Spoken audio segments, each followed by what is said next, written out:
Welcome to the AI Research Roundup. I'm Alex. A paper trending on Hugging Face just yesterday, April 27, 2026, takes a hard look at how we measure spatial intelligence.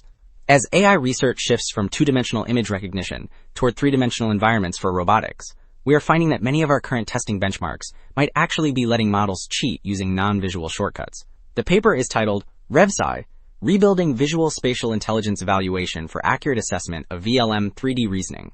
It introduces a new testing protocol that forces vision language models to rely strictly on the specific video frames they are shown, revealing that some popular open-source models drop in accuracy by up to 40% when evaluated properly. And as we will see, their diagnostic tests using missing or blackened frames are the most interesting part.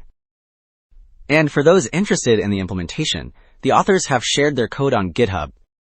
Figure 1 illustrates the core problems with current spatial evaluations. The left side shows annotation drift, where older 3D data mislabels objects compared to the raw video.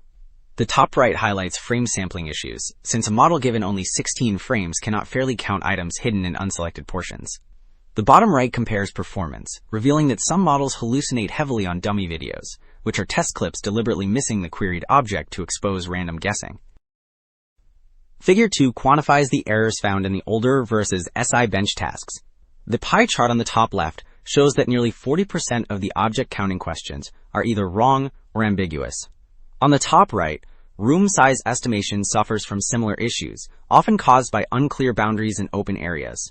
The bottom histograms track door and window heights, revealing that many objects in the old ground truth data actually have physically implausible sizes. To address these shortcomings, Table 1 compares the size and scope of the new ReVSI dataset against the older VSI-Bench.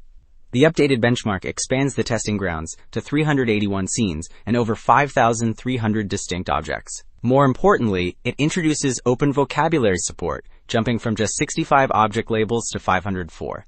This massive increase means models are now evaluated on a much wider and more realistic variety of items, which prevents them from simply memorizing a small list of common things. That expanded scope makes precise frame sampling critical. Figure 3 illustrates how using too few video frames breaks older evaluations. The left graph shows that with only 16 or 32 frames, many questions become unanswerable because the objects never appear on screen. Furthermore, the right graph demonstrates that ground truth answers often become incorrect under sparse sampling. As the lowest red line highlights, appearance order questions suffer the most from these missing frames. Figure 3 showed how missing frames skew ground truth answers. Table 3 reveals the impact of correcting those errors, which is clear when comparing model scores on the new ReVSI benchmark in black against the older VSI-Bench in gray. Proprietary models in the middle rows generally maintain or improve their performance under this stricter evaluation. Conversely, the bottom rows show that open-source models suffer massive accuracy drops, often falling by up to 40% on tasks like object counting.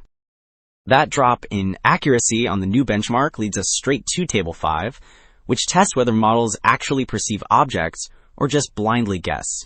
The evaluation uses dummy videos, which are clips where the queried objects are deliberately removed, meaning the correct count is always 0.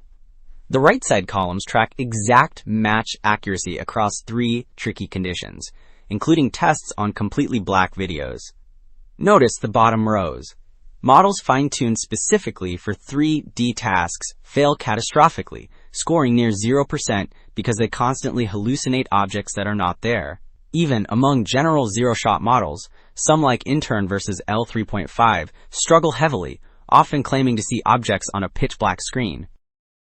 Ultimately, this research highlights that enforcing strict frame-level consistency is essential for measuring true spatial intelligence. The ReVSI benchmark proves that without grounded evaluations, many vision language models simply hallucinate three-dimensional reasoning based on memorized priors. That is all for now. Alex here from the AI Research Roundup. Catch you next time.